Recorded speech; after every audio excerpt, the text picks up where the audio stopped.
Bueno, gente, entonces voy a hacer la clase de hoy, 26 de abril, ya que no la tuvimos presencial para tenerla ahí, porque lo que hicimos fue eh, la practiquita sobre los mapas de Talamanca.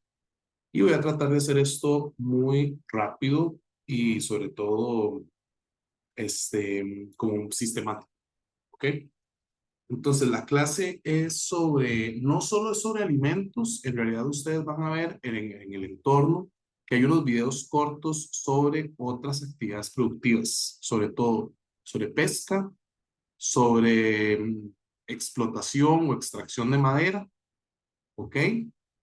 También hay un video sobre minería, minería de oro, minería metálica en general, y la otra sobre alimentos. Digamos que en estas cuatro actividades, minería, madera, alimentos y pesca, tienen un elemento común. Son actividades extractivas. ¿Ok? Cuando hablamos de actividades extractivas, significa que hay un proceso de extracción de la naturaleza para luego el procesamiento industrial, manufactureo, puede ser industrial, puede ser artesanal, para el consumo humano, ¿no? La pesca, pues, para alimentos, pero también puede haber pesca para producción de medicinas, también, pues, en el caso de los alimentos, ¿no? De granos, de frutas, verduras, etcétera. Y también para el caso de la madera, bueno, sobre todo la madera va a ser para uso de muebles o de tarimas, etcétera. Y en el caso de la minería, que tiene múltiples usos, ¿no? Que va desde joyería, que podría ser lo primero que se nos ocurra, pero también incluso la creación de electrodomésticos, de chips, de celulares, de naves espaciales, de carros, etcétera, etcétera. Entonces, la clase como tal es más amplia en el sentido de que engloba todo lo que son diferentes extractivismos, pero yo la voy a concentrar en lo que son las implicaciones ambientales del modelo agrícola. ¿Ok? En otras clases vamos a hablar un poquito más de las otras actividades extractivas. Vamos a concentrar hoy en la que tiene que ver con el modelo agrario agrícola. Que bueno, lo primero es esta diferenciación. Cuando hablamos de modelo agrícola, tiene que ver con el modelo de producción de los alimentos, ¿no? Como la cuestión un poco más técnica, agronómica, distinto cuando hablamos de modelo agrario que tiene que ver más con políticas agrarias de los países, políticas agrarias también internacionales y tiene que ver también con forma de tenencia de la... Entonces, agrario tiene implicaciones más sociopolíticas y agrícola tiene que ver más con implicaciones técnicas agronómicas. ¿De acuerdo? Y bueno, y ustedes pueden ver en la foto, o en las fotos, una piñera, ¿verdad? Pueden ver ahí la piñera, este, acá. Acá ustedes pueden ver también una piñera, ¿verdad? Bueno, un pedacito de la piñera y esto que se ve aquí en círculo es una escuela, ¿verdad? Es un caso que ocurrió en la zona norte de una escuelita a la par de una piñera y que, bueno, la piñera fumiga todavía con avioneta y en un recreo los chiquitos fueron fumigados. Se podrán imaginar las implicaciones en la salud de esos niños, ¿verdad? Y eso que ustedes ven aquí abajo es un almácigo, digamos, de palma aceitera. ¿De acuerdo? Entonces también, bueno, ustedes saben todos los usos que se puede dar al aceite de la palma, ¿verdad? Desde lo que son para la comida, pero también para cosméticos, bronceadores y todo lo que se les pueda poner.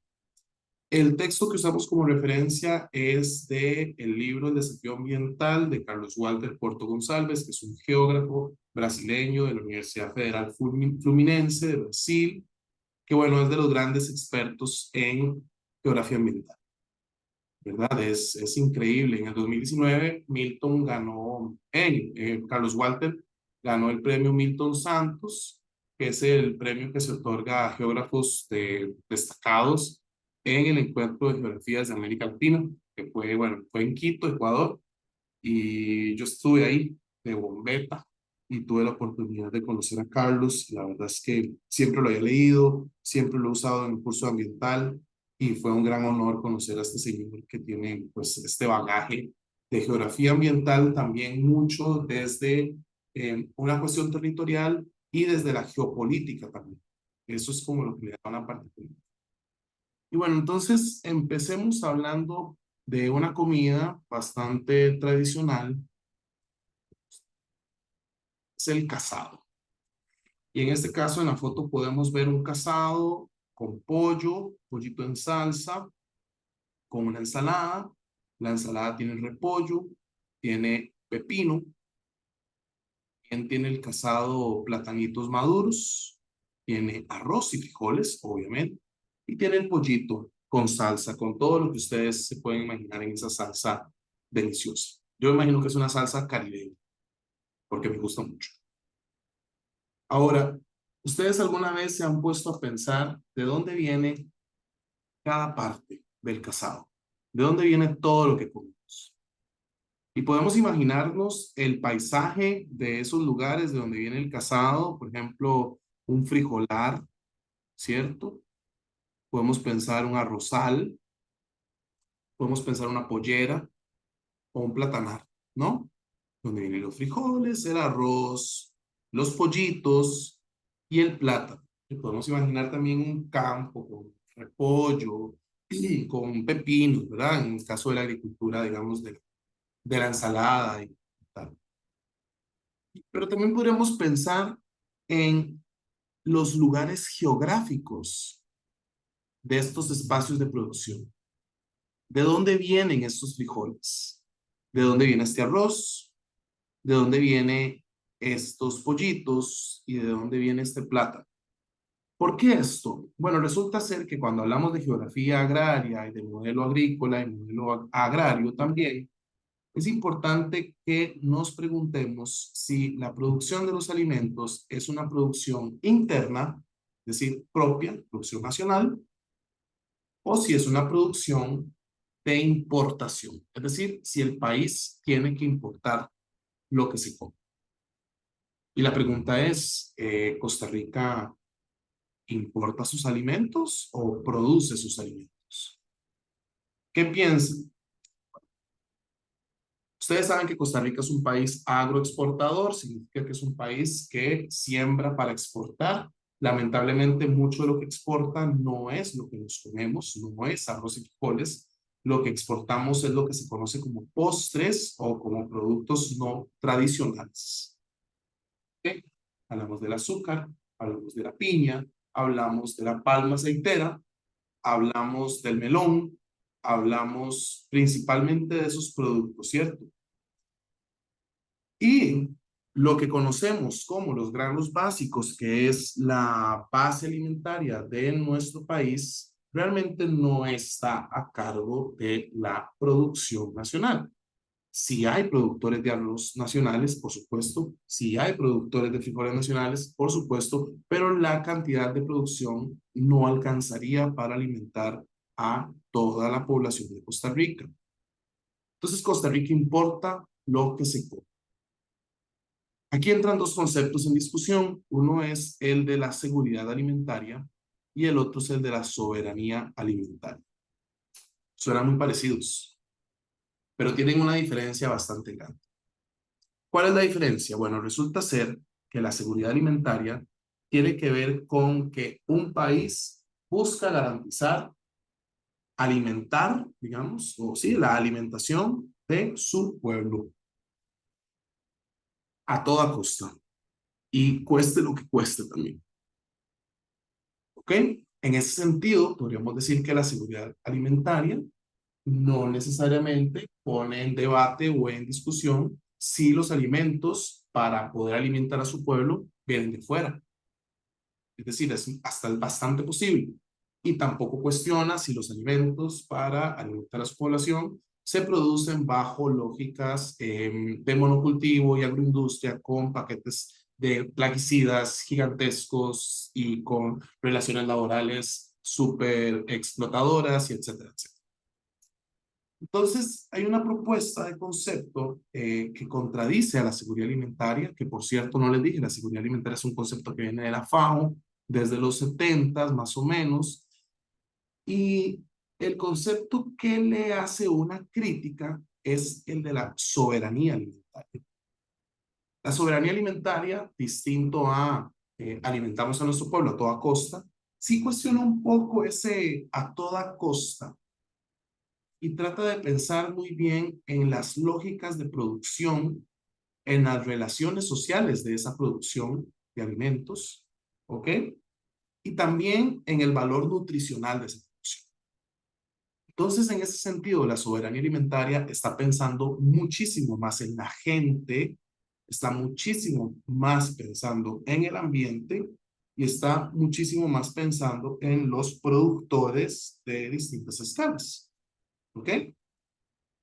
En ese sentido, muchas personas se han, sobre todo en la universidad, en los sectores críticos, por apoyar la soberanía alimentaria y cuestionar y criticar un poco el discurso de la seguridad alimentaria, porque dentro de ese discurso se pueden esconder lógicas no necesariamente, digamos, alternativas ambientales o socialmente justas.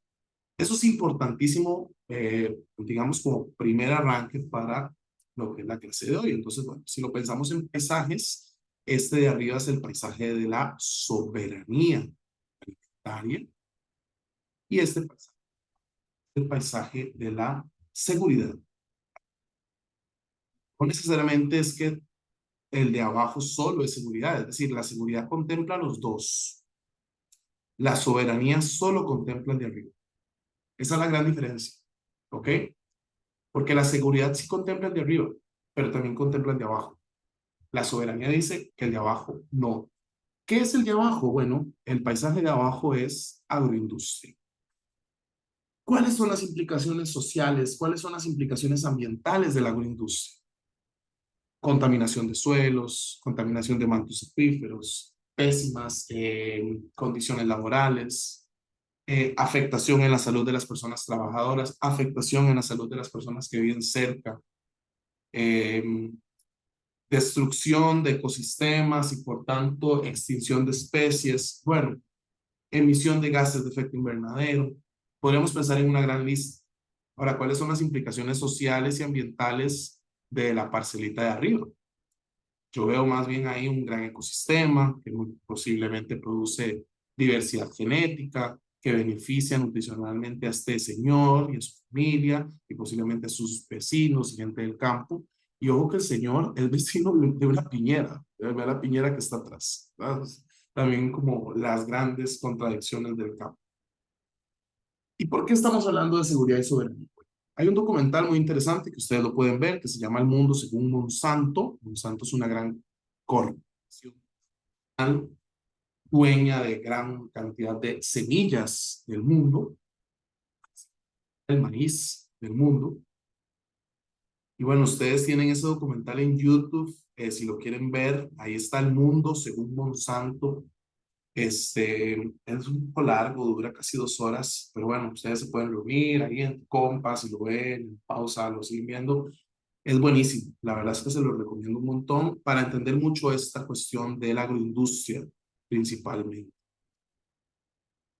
Volvamos un momento al cazado y ahora pensemos en otras cosas que consumimos día a día y tratemos de pensar en esa cadena productiva de lo que estamos consumiendo.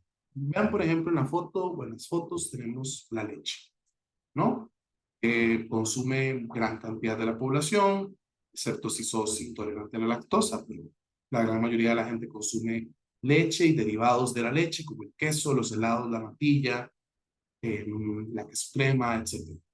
La leche claramente viene de las vacas, pero esas vacas, ¿dónde están? Esas vacas, ¿de quién son?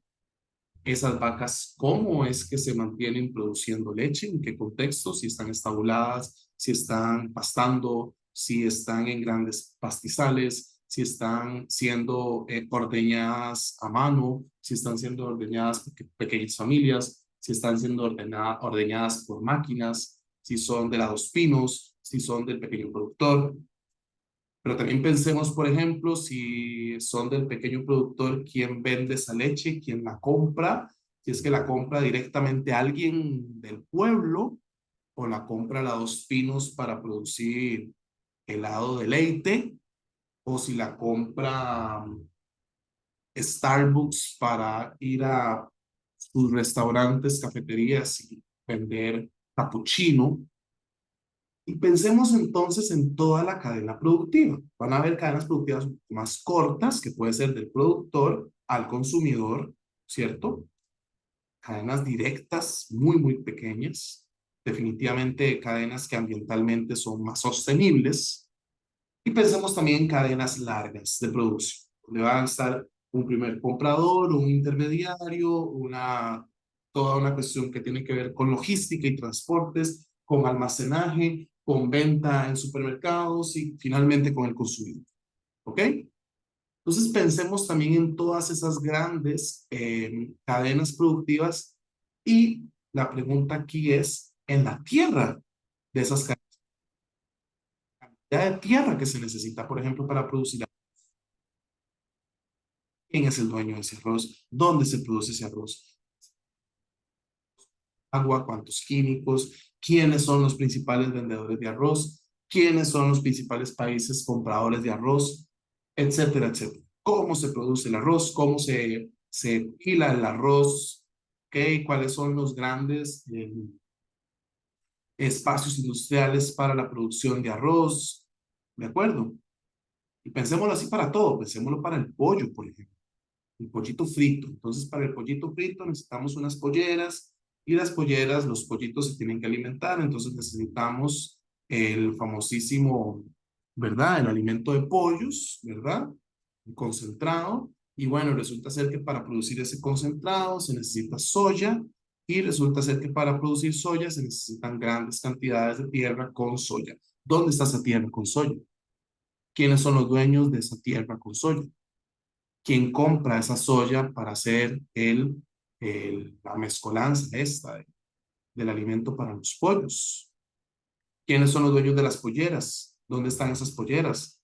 ¿Qué impactos ambientales tienen esas polleras? ¿Alguien ha ido alguna vez a una pollera y han olido cómo huele? ¿Será que a todo el mundo le gustaría ser vecino de una pollera? Piensen. Y ojalá que no seamos como estos chiquitos que les preguntaron que de dónde venía la leche y respondieron que de la refri. Y le dijeron, bueno, viene de la refri, pero después del supermercado. Y después ya no sabían de dónde venía. Porque es importantísimo que entendamos las cadenas productivas, de dónde vienen las cosas. Y ahora, lo más importante de la clase de hoy, ¿cuáles son los impactos ambientales de cada fase de la cadena productiva? Eso es importante. ¿Cuáles son los impactos ambientales de cada una de las fases de la cadena productiva? Desde la producción en la tierra hasta la extracción, el transporte, el almacenamiento, el procesamiento químico industrial, el empacado, si es que hay que empacarlo, ya la venta en supermercado o donde sea, en el mercado como tal, y el consumo. Y que no se nos olvide el desecho como última fase, ¿no? Y bueno, cuando pensamos en esto y pensamos en agroindustria, necesariamente tenemos que pensar en los agroquímicos. En los agroquímicos, sin duda alguna, que son parte de ese paquete tecnológico que se utiliza para que puedan producirse 4 o 5 veces al año, cosas que normalmente se producirían solo una o dos, para que se produzcan 5 o 6 veces más grandes de lo que normalmente es su tamaño o del color que tienen para, digamos, para que se compre o que la gente lo pueda, sí, comprar, como una naranja o lo que sea. El asunto es que el agroquímico, en términos prácticos, es veneno. Y si estamos hablando de ecosistemas, si estamos hablando de cuestiones ambientales y metemos veneno, ¿cuáles son las implicaciones ambientales de ese veneno? Definitivamente hay dos cosas acá. Una es que el uso de los venenos va a generar implicaciones ambientales en el agua, en los suelos, en el aire, pero sobre todo en la diversidad genética. en dos puntos. Por un lado, la extinción de especies desde insectos, macroinvertebrados, hasta fauna un poco más grande, ¿no? Aves, mamíferos, reptiles, lo que sea, ¿cierto? Y bueno, ustedes saben el caso de los monos, no cariblancos, perdón, sino los monos aulladores, que se están poniendo rojos allá en Sarapiquí, en la zona norte, y bueno, caso terrible. Y también tenemos que pensar en el ecosistema boscoso o vegetal de esta zona. Estamos hablando que en el caso de Costa Rica, por ejemplo, que somos del neotrópico, esto no es un paisaje natural. Naturalmente, el neotrópico se mantiene genéticamente lleno de diversidad. Y aquí, en cambio, estamos teniendo hectáreas de hectáreas de una misma especie. Eso hace que ecológicamente estos sistemas, estos ecosistemas, digamos que son las plantaciones, sean muy simples, muy simples. Y al ser tan simples, van a ser, digamos, grandes blancos, ¿verdad? Grandes focos para lo que es invasores y cualquier tipo, digamos, de plaga que vaya a combatirlas, o sea, que vaya a ir a atacarlas. Entonces, para combatirlas es necesario el uso del paquete tecnológico. Cuando hablamos de paquete tecnológico me refiero a abonos, fertilizantes, herbicidas, fungicidas, pesticidas. Entonces, vean, cuando hablamos de agroindustria y monocultivo, en términos ambientales, no solo estamos hablando del impacto ambiental de los agroquímicos y que sí, ¿no? La salud y todas las aguas residuales y etcétera. Estamos también hablando que un monocultivo puede implicar la disminución, y pensemos en lo concreto, de abejones de mayo, la disminución de chicharras, la disminución de búhos, porque se van, obviamente, de los pequeños relictos boscosos que hay alrededor, pero también porque el mismo veneno empieza a disminuir las cadenas tróficas. ¿Ok? Y eso es también central en esta cuestión. Y por otro lado tenemos la parte social, que son los impactos a la salud humana, desde la gente que trabaja ahí. ¿Ok? Y por eso toda la cantidad de movimientos sociales que se generan alrededor de esto, ¿no? De paren ya de fumigar, no queremos más a Monsanto, no queremos más impactos ambientales, ¿verdad? Y se genera toda una serie de movimientos sociales. Y bueno, ustedes son de gestión integral del recurso hídrico y podríamos imaginarnos cómo es que se entiende la producción de alimentos en términos ambientales ¿de acuerdo? Y pensando entonces en la escorrentía de ese veneno, cuáles van a ser los distintos momentos de la cuenca, las distintas fases se van a ver afectados. Casi siempre va a llegar hasta la desembocadura, ¿cierto? En algún momento de esa gran flujo de escorrentía de todos los distintos insumos químicos que se utilizan. En el texto viene un caso muy interesante en Brasil, donde se utilizó glifosato y resulta ser que el glifosato es un agroquímico, ¿verdad? Que es un herbicida, se utiliza mucho en grandes plantaciones de soya, es de Monsanto. Bueno, este que está en la foto no es de Monsanto, es que es de una empresa brasileña, Samba. Y de ahí resulta ser que el glifosato, como es un veneno, mata todo. Y parte de lo que mató en un caso que analiza Carlos Walter es una bacteria que está en el suelo que se llama Azotobacter. Resulta ser que el Azotobacter, dentro de las funciones ecológicas que tiene, es que oxigena el suelo.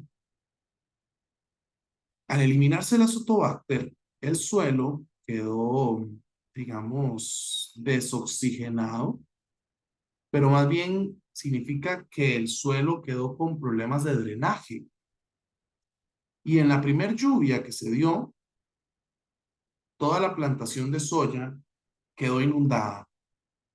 Y se descubrió que quedó inundada, eso se descubrió a los años, gracias a la ciencia, gracias a personas profesionales como ustedes, que es que había una bacteria muy importante en la cadena trófica de este ecosistema que había sido eliminada por el uso intensivo de glifosato. Y ojo que el glifosato se usa en Costa Rica, nada más para que lo tengamos ahí de referencia. Entonces, bueno, lo que nos pone a reflexionar, Carlos Walter, es que la producción de alimentos en el mundo globalizado en el que vivimos es muy rápida. Hay cadenas productivas muy largas, muy extensas, que implican mucha logística. Ustedes ven aquí el barco, ¿verdad? Contenedor. Pero también tenemos grandes bodegas de almacenaje de alimentos. Tenemos grandes cadenas de supermercados que venden alimentos.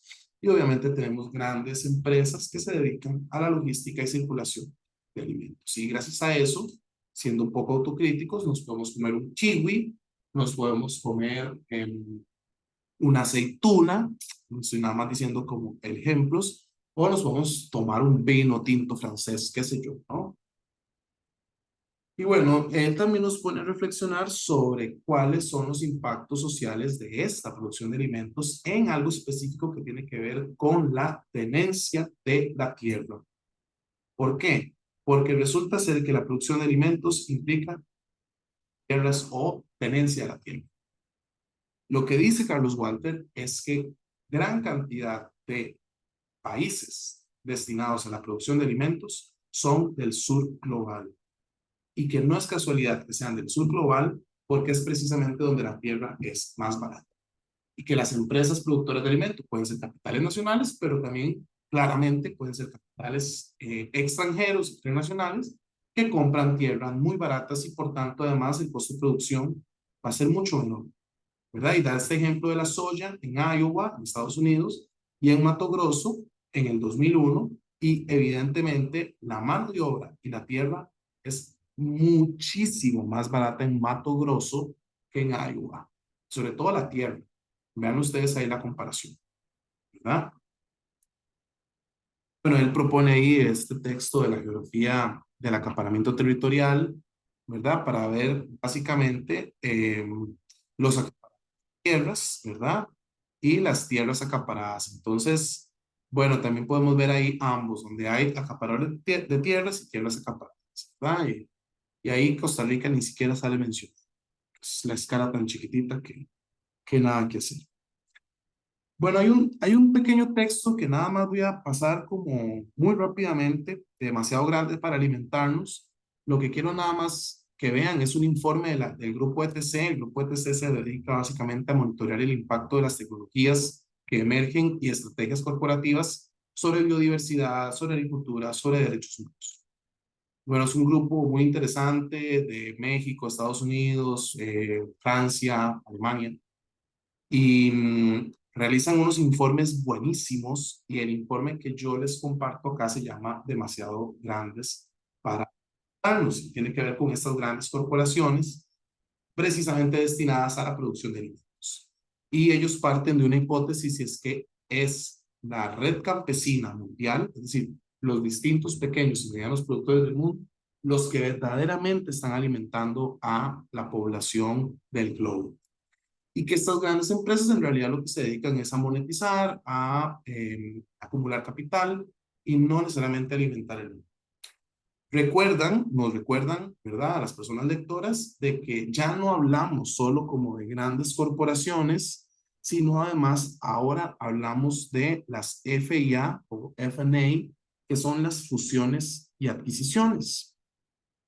Las fusiones y adquisiciones son este nuevo modelo donde una, dos, tres corporaciones se fusionan y generan una supercorporación. Creo que el ejemplo más impactante para el mundo ha sido el de Bayer, su gran transnacional en el mundo de la farmacia, la farmacéutica, y Monsanto, que es esta gran transnacional, que bueno, antes les puse el documental ahí, ven, que es básicamente productora de alimentos y ahora son una sola.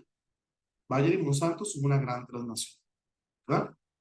Entonces, estas grandes transnacionales lo que están haciendo es acaparar, concentrar el mercado Están generando oligopolios, no son monopolios, se están concentrando el mercado a partir de ahí. Son distintas cadenas las dueñas de lo que a veces parece ser como una especie de variedad de oferta, pero que en realidad son los mismos dueños, ¿verdad? Yo creo que eso, el ejemplo más claro es cuando uno va a Palí y va al más por menos y va a Maxi Palí, y claro, uno dice, bueno, es que una cosa es Palí, venden unas cosas, otra cosa es Maxi Palí, porque venden otras, otra cosa es el más por menos, otra cosa es Walmart, pero el dueño de eso es el mismo, es Walmart, por ejemplo. Entonces, este tipo de fusiones son fusiones horizontales, ¿verdad? Este ejemplo que les acabo de dar de Walmart, pero también tenemos que el dueño de la semilla es el mismo dueño del producto que vende, pero también es el dueño de la cadena de transportes y también es el dueño de las bodegas y también es el dueño del supermercado, ¿verdad? Que esas son las fusiones verticales, cuando se apropian de distintas fases de la producción, ¿verdad? Y bueno, se fusionan obviamente para sobrevivir, según ellos, ¿no? Básicamente es para seguir teniendo más poder en la producción de alimentos.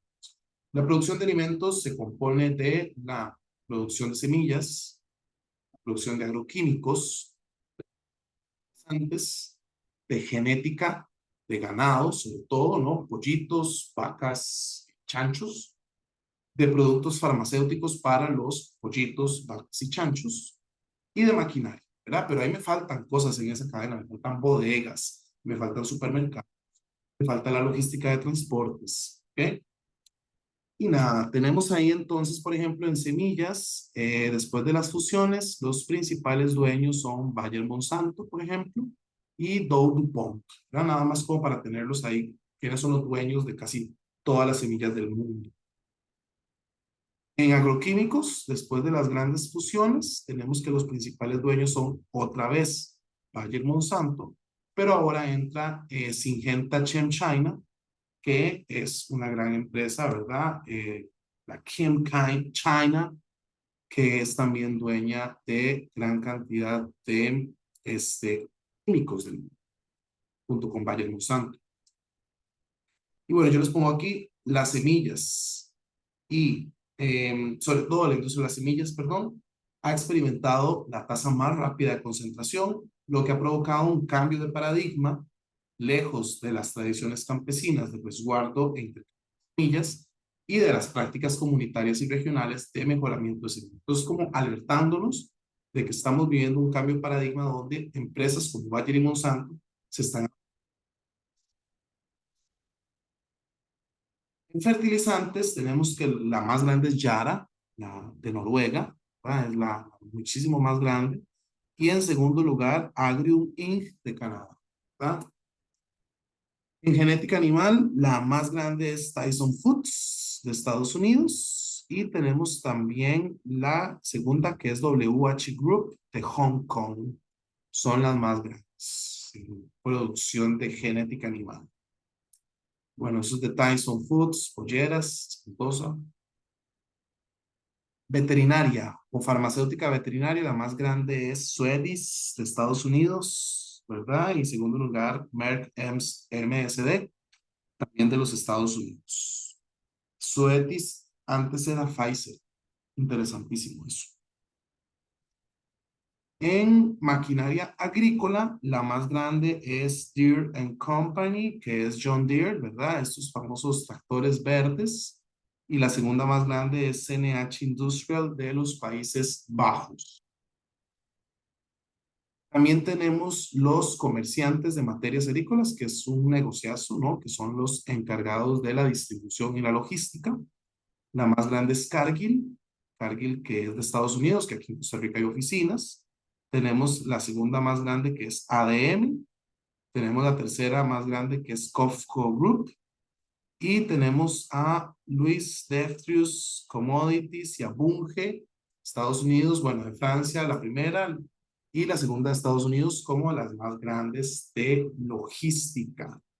Ok, bueno, Cargill en Costa Rica hay oficinas, como les digo, hay un montón de productos en Costa Rica que en realidad son de Cargill, ustedes se pueden meter a la página, escriben Cargill Costa Rica, les va a salir todo lo que es de Cargill, y pasa. Invi, Azul, Zaragoza, Don Gato, Scan, Aguilar y Solís, Cancán, Mimados, Gatti, todo eso es de Cali.